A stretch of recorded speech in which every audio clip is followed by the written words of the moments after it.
Hey, guys. Welcome to Building This Community. This is your city business and policy development podcast. We're your hosts, Luke Patrick and Andrew Klump.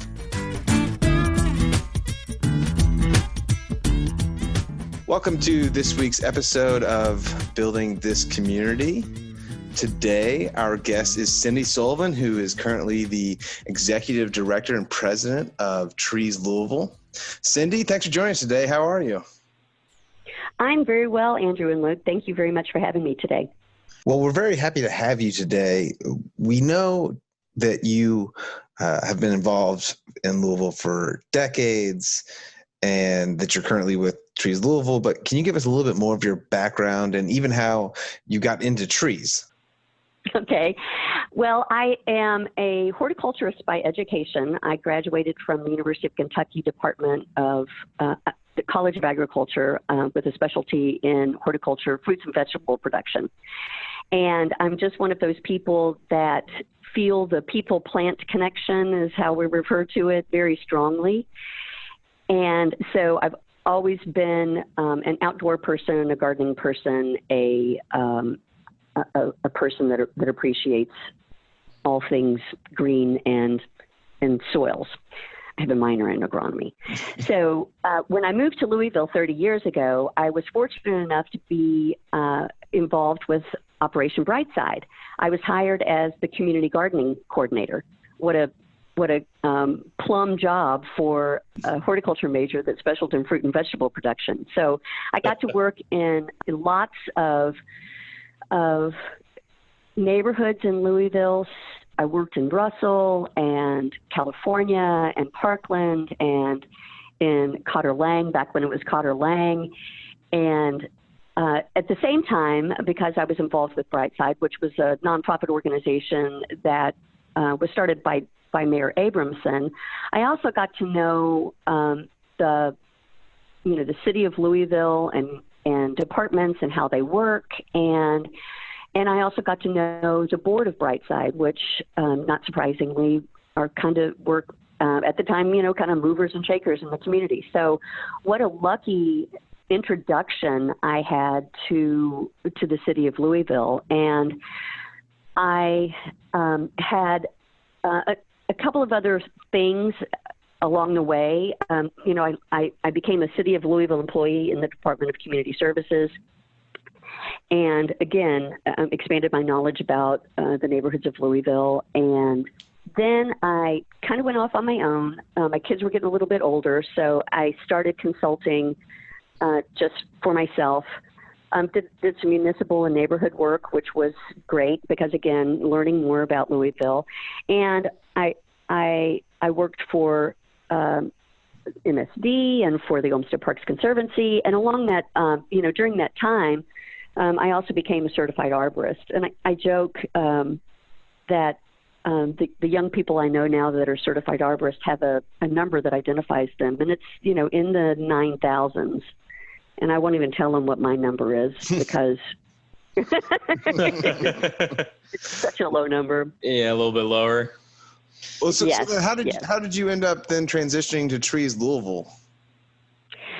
When I was working for WHAS radio, I'm sure that everyone that listens to your podcast is familiar with Fred Wishy. Mm-hmm. Fred Wishy passed away in 1998, and I had been filling in for Fred on the radio and when he was sick. So when he passed away, the radio station asked if I would take his job. And I was working at Wave 3 at the same time doing gardening features. And when I did that for nearly 25 years. When those companies, when it became not local companies, but they became national companies, and the people in New York are going, why do you have a gardening expert on your staff? That job sort of, went to the wayside. In the meantime, though, one of the board members, and actually a former chair of Operation Brightside, contacted me and said, we want to start this nonprofit organization called Trees Louisville, and we want you to be involved. And interestingly, so Trees Louisville came about because in 2012, Mayor Fisher wrote an executive order to create the Louisville Metro Tree Advisory Commission. It was an all-volunteer board that he wanted to have, to look at where our canopy is in Louisville, what we could do to make it better if we needed to, and what we needed to do to have a stronger urban forestry focus here in Louisville.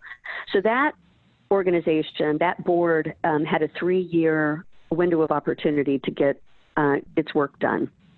And when they sunsetted, that's when Trees Louisville was formed. I should say, in the meantime, the Louisville Metro Tree Advisory Commission made a lot of recommendations to the mayor that were very important. They advised him to create a division of community forestry, which he did, to hire an urban forester, which he did, and they advised him to have an urban tree canopy assessment done for our city.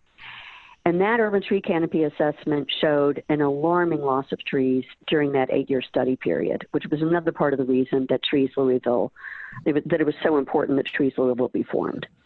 We came across this study out of Georgia Tech. It was reported on by WFPL. It found that Louisville actually had the fastest growing heat island of any of the 50 largest cities in the country. So could you maybe explain what heat island is and what that means for our city? Yeah, absolutely. And that was in 2012 as well. So there were a lot of things that were happening in 2012 to get us to where we are today. There was a U of L law, environmental law class that did their version of an urban tree canopy assessment that showed that we were losing trees. And Brian Stone was the researcher at Georgia Tech University that did the study that looked at the 50 largest cities in the United States.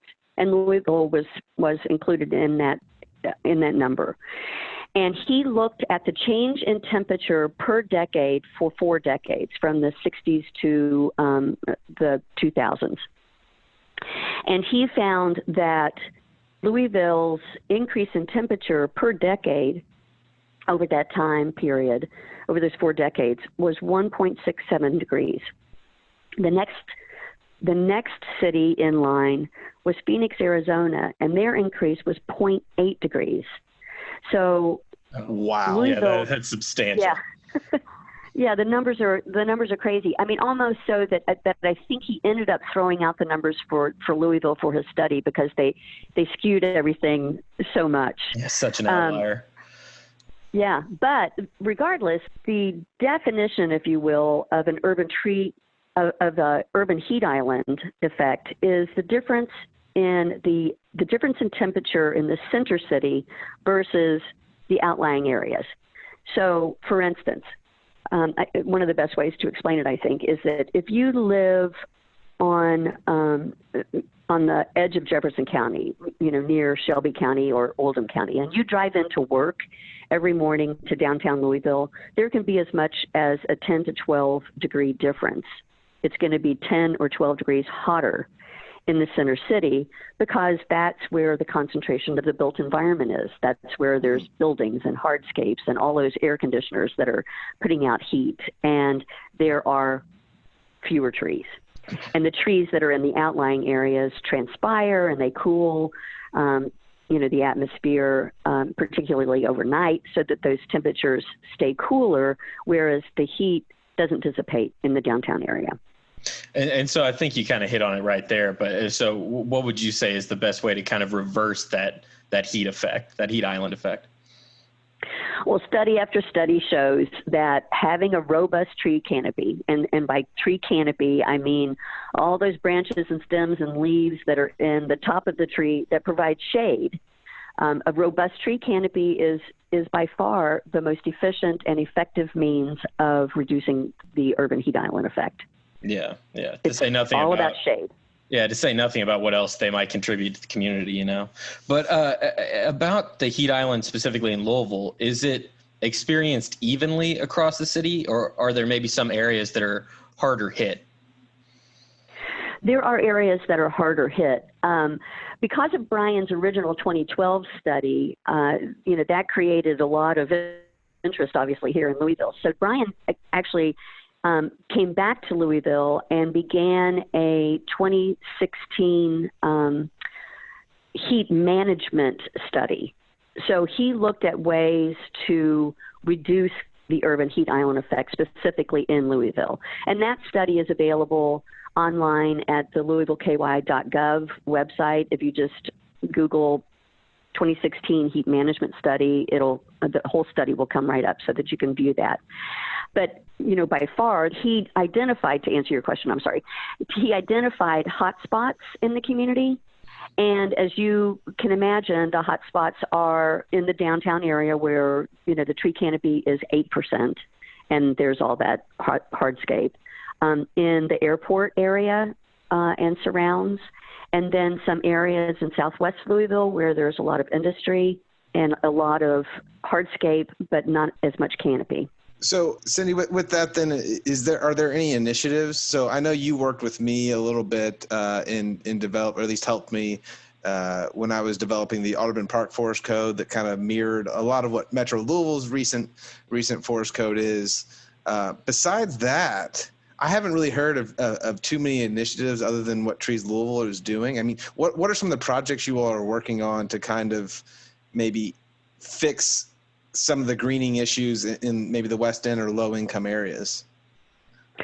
Well, the vast majority of our projects are located in those low canopy neighborhoods.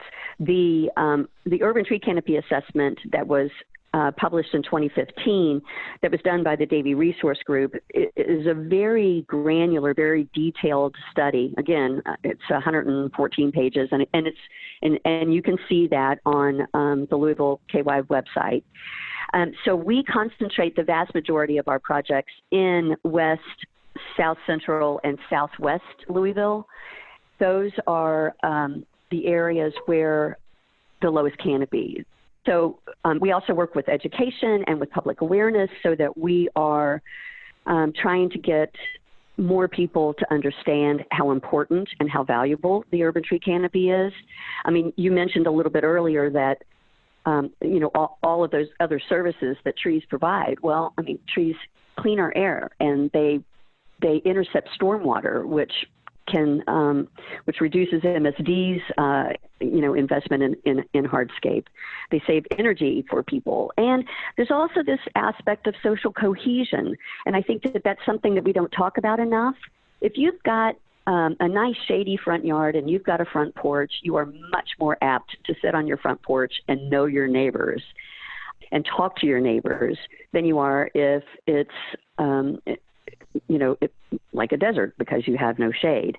So those are things that I think are really important. Those are things that we work on specifically at Trees Louisville.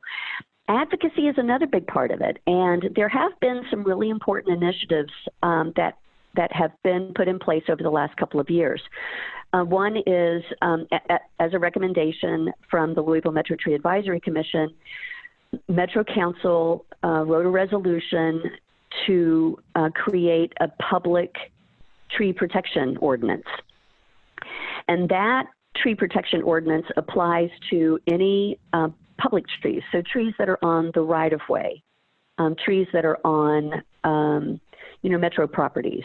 So there are, so that ordinance requires that any tree that is removed from the right-of-way has to have the stump ground out within 3 months, and it has to have the tree replaced within a year.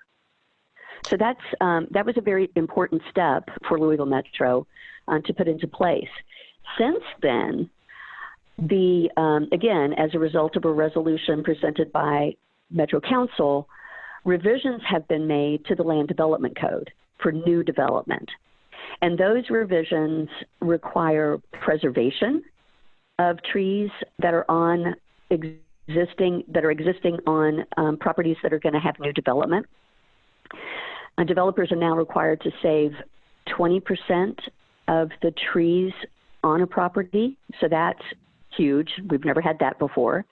And the numbers, the percentages of trees that are ultimately required to be replaced on those new developments were increased fairly dramatically. So again, that was a huge policy change that will make a difference for the future in preserving and enhancing tree canopy. So you're talking about, and these policies are wonderful, and part of the reason, I wanted to get some of them enacted in Audubon Park, at least for the right-of-way part of it. But do you see these policies being enforced consistently across Louisville? I mean, I know you're not in the enforcement division of Metro or anything, but you are kind of more in that sphere. Do you see that actually occurring? Well, enforcement is an issue. There's no doubt about that. The people from the building industry, as well as Louisville Metro folks and environmentalists, will all tell you that if we did a better job of enforcement, we'd be way far ahead of where we are now. And that is something that's just got to come down the road. But unfortunately, with budget restrictions right now, it's difficult to add more people to be able to do that inspection and enforcement that needs to happen. So if we're talking about, policy and enforcement are always two things that, should go hand in hand, but they can oftentimes interact very, very differently from each other. With that said, do you see kind of any argument back and forth between the need and desire for solar panels versus tree planting requirements? Just presumably because shade reduces the efficiency of solar panels. Are they compatible? Well, I'm sure that Sarah Lynn Cunningham would tell you that no, they're not compatible. But I think that there are lots of opportunities for solar in the Louisville metro area. I don't think that they have to be mutually exclusive. I think that you can have a robust tree canopy and you can also have solar panels that will help in the long run. We just had a forum with the Build Back Better Together initiative that the mayor's office started. And that was one of the topics that came up over and over and over again, solar panels. I mean, it's so important to be able to have this renewable energy.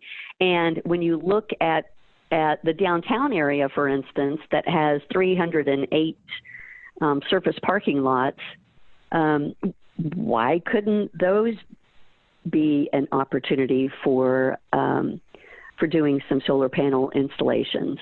There's lots of open areas, former farm fields and that sort of thing within the 400 square miles of Jefferson County that would provide ample opportunity for solar. So I just don't think that they have to be mutually exclusive. So I guess what you're saying, I mean, are you seeing some pushback from like the pro solar panel perspective, right? I mean, I think ultimately I see a little bit of maybe disincentives from the perspective of a homeowner who is looking to put solar panels on their home, but if they're in an area where they have the planting requirements to put on to replace a tree in their right of way in front of their homes, and the most efficient place for their solar panel would be on the front of their homes. How do you kind of deal with that maybe when you're talking to homeowners or pushing for policy change? Well, one of the features, one of the elements that was given a little bit more strength in the Land Development Code revisions was an in lieu program. Mm-hmm. So maybe it's not practical to have solar panels on your home, but is there someplace else in lieu that you could have solar panels and take advantage of generating that energy? I think that if we think outside the box a little bit and we're a little bit more creative, that we can come up with solutions that aren't necessarily house by house. Does that make sense? Yeah, absolutely. I mean, I definitely think you can probably find a common ground with most homeowners and strike a resolution that would be amicable to everyone involved. Well, and it's not just, and to be fair, I think, Cindi, what you're hitting at is looking at more outside the box solutions. So it just doesn't have to be the most efficient place on your home. If putting it on your garage or the backside of your home is more efficient, and then you can still have the right of way trees, or if you can have them, like you said, in a parking lot or some other area, we just have to be more open to the places we're looking for. And I think that goes for both putting in solar panels and trees, right? That if we're looking at downtown, you have to find the places where you can sneak in greenery and places you can sneak in solar panels. Exactly. Well, Cindi, throughout the conversation, we've been talking about, adding trees and adding canopy layer, but we haven't really talked about what types of trees we're planting. Is there an added benefit if you're using native plants as opposed to, a non-native plant that's maybe more aesthetically pleasing? Well, now that's an interesting question, and obviously there are lots of people that are very pro-native, and that's perfectly understandable. I think the reality is that with climate change, we are seeing these native plants moving, and the native plants that are typical of let's just say Kentucky, are probably not going to be in the long run the best choices because the climate is changing. So we at Trees Louisville, our philosophy is diversity is the key. We, for one thing, there are basically three, when you talk to arborists about tree sizes, there's, basically three types of trees. An A tree, a type A tree, is one that's going to mature at greater than 50 feet, say. And then the B tree are kind of the middle-sized trees, the trees that go maybe from 25 feet to 50 feet, and they're going to top off at that top range. And then C trees are the ones like our native dogwoods and serviceberries that will typically top out at say 25 feet.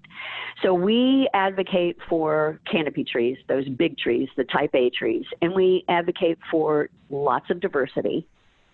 Because that's the only way that you can prevent, things like chestnut blight and emerald ash borer and Dutch elm disease from wiping out, entire neighborhoods of trees. You have to have diversity. And of course, needless to say, we use lots and lots of natives, but we also use cultivars that have been selected for specific characteristics. And we use some other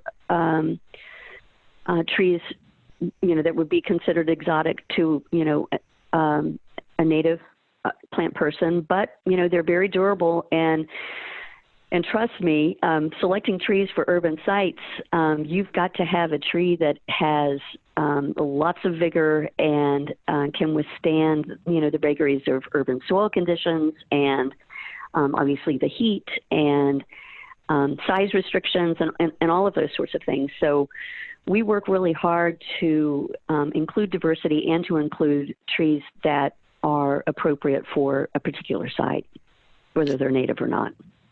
Well, you mentioned the ash borer and another. There's a whole host of tree illnesses that have decimated different parts of our country. Adding in climate change, is it difficult to find the diversity you need? No, we're really doing a pretty good job about with that. We are fortunate within the Trees Louisville family to have Mike Heyman working with us. And Mike is he's a retired Courier Journal photographer, but he, for the last 25 years or so, has just become an absolute passionate arborist. And he has made a point of meeting people all over the country that are working with various trees, either selecting and developing or discovering cultivars. For instance, we've actually brought in quite a few trees from Oklahoma because if something can survive in Oklahoma where the soils are alkaline and the weather conditions are very warm, then they should be able to survive in our urban environment. And we've had really good luck with several of those species. So that's, it's a constant combination of science and art with us. That's part of the reason that I'm so passionate about horticulture. Is it allows you to do science and art simultaneously. So, Cindi, does Louisville currently have enough diversity? I know you're working on it, and it seems like the access to it isn't that great of a challenge. But does Louisville currently have enough diversity in its tree canopy? Well, in order to be able to answer that question, we would really have to have a better sense of the tree inventory that we have here in Louisville and Jefferson County, and that's a very expensive proposition. I can tell you that in the work that I've done with some smaller communities, typically there's not enough diversity. But again, I think that if we all keep that top of mind and if we're all working toward that goal, it can eventually we could improve our diversity. So then what types of tips then would you have for homeowners if they're looking at planting a tree or maintaining their current tree, maybe in their right of way or on their private property? What do you think they should know when going on to maintaining or planting new trees? Okay, so this is just my personal opinion, right? My recommendations would be first, to go for the largest tree that you can put in the space. I would say what I really advise people and have forever is go to your local garden center and stroll around and see what appeals to you. Do some research, look at those plant tags, know how big the tree is going to get, high and wide. And if there are special requirements like soil conditions, the pH of the soil, and really just do a little bit of homework. It really, it comes down to what your personal preferences are, because if you like something, you better have to take care of it. So again, finding the biggest tree that fits in the site and doing some homework to make sure that tree doesn't have particular problems that you'll have to deal with along the way. And then making sure that you're maintaining the tree properly, which starts with planting it properly.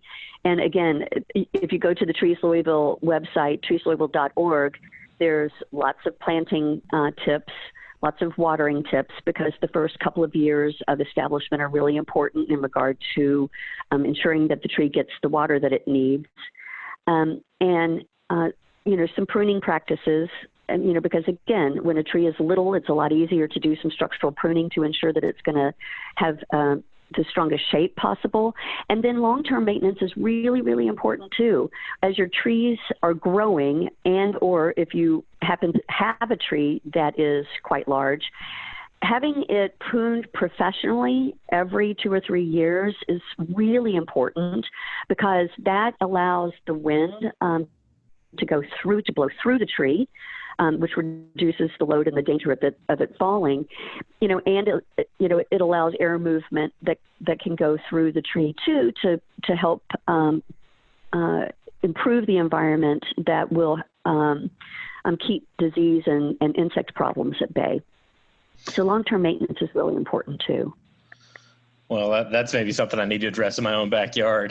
But Cindi, we got to wrap it up here soon. But before we let you go, we like to ask all of our guests this final question. If you could change one policy, anything to do with Louisville, what would you do? I would, one policy in Louisville. I would try and create a policy that helps to mitigate the historical racist policies of things like redlining.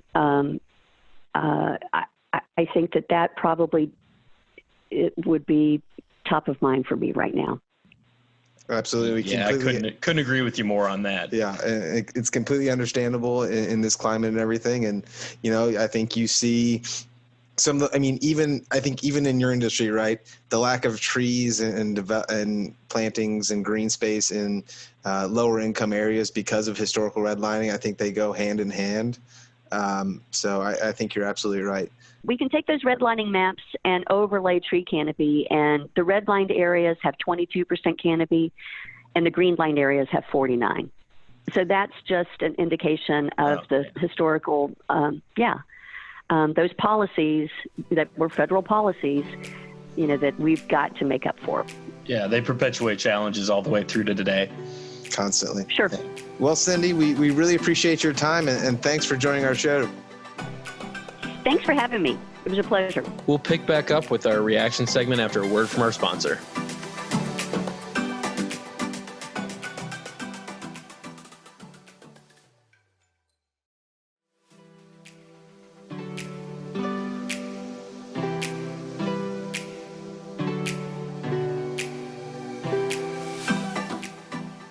Well, Luke, that was a fascinating episode we just had with Cindi Sullivan.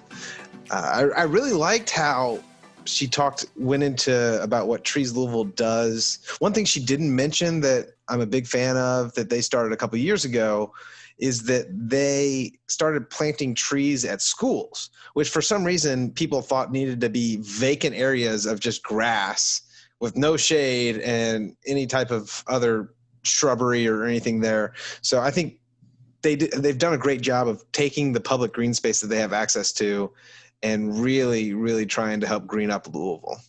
Yeah, I think that kind of fits in line with the picture I have in my head of a school. I don't picture big trees around it. And I think I could see the argument being made against it is like, oh, we don't want kids climbing and falling. I think it's an easy argument. I don't know if it's a good argument because there aren't really times that I can remember at school when I didn't have some chaperone around. Yeah, you have a supervisor. Yeah, you got a supervisor. But I could imagine that's why. But I'm glad to see that we're kind of reversing that trend and we're starting to put them there. And I think it's just a great thing to have the city finally starting to take the initiative on growing its canopy layer, recognizing that there is a problem, recognizing that we're very susceptible to the heat sink effect, and that we really need to start doing something about it. Well, and yeah, it's taking the easy areas that you can develop. So right-of-way space and schools and parks are the three easiest spaces to make changes towards, right? Yeah, I think we need to kind of define right-of-way for people that maybe don't have the best understanding. So a right-of-way space is essentially the space between the road and where a sidewalk is or would be in front of your home.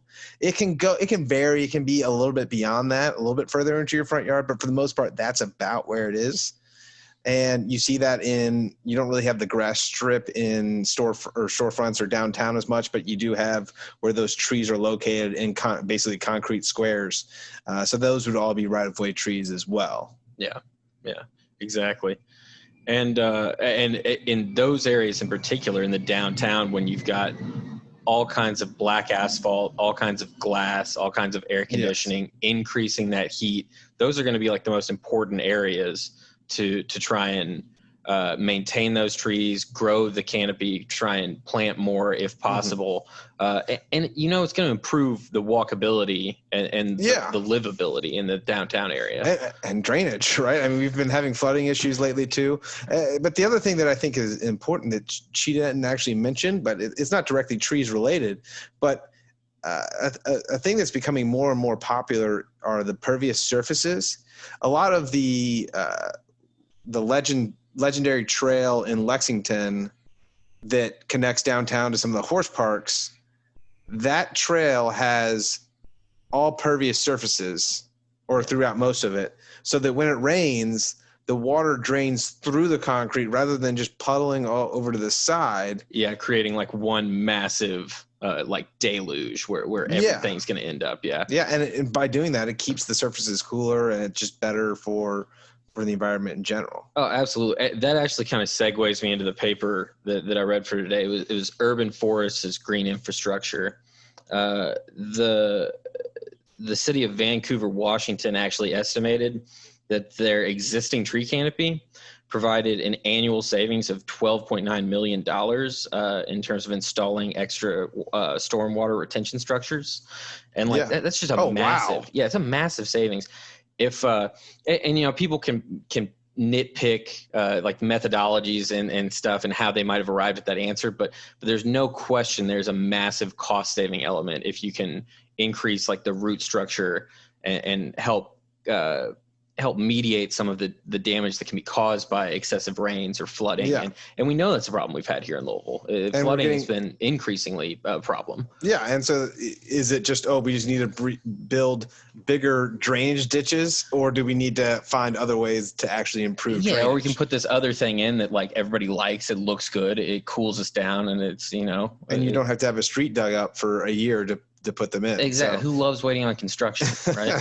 Well, and the other thing is too that I think that Cindi hit on is that the trees just really create a lot more walkability. You go sit out, maybe meet your neighbors more. It's just better for community involvement, right? Because it's keeping you cool, it's keeping you outside, and keeping you interacting with others. Yeah, no question. This summer has been, for me, just unbearably hot. And I've been downtown a lot. There's been obviously protest movements, and there's been a lot of reason to get out. And if we had a better canopy layer, I swear it would be easier on everyone down there now. Yeah, absolutely. But one thing I also wanted to talk about, she mentioned that the enforcement of some of the codes we already have for maintaining our canopy layer, they maybe aren't getting enforced in the way that we would hope. Yeah. And you sitting on the council, you probably have a little better understanding of that than me. Well, and so that's the thing that is so interesting, is that basically from what I've heard is Metro Louisville is just not enforcing their right-of-way tree canopy work whatsoever. Now, maybe I could be wrong, but that's basically what I've heard. Now, with the developer side of that, where they're saying where Cindi Sullivan mentioned that there had to be 20% maintained in some of these new construction sites.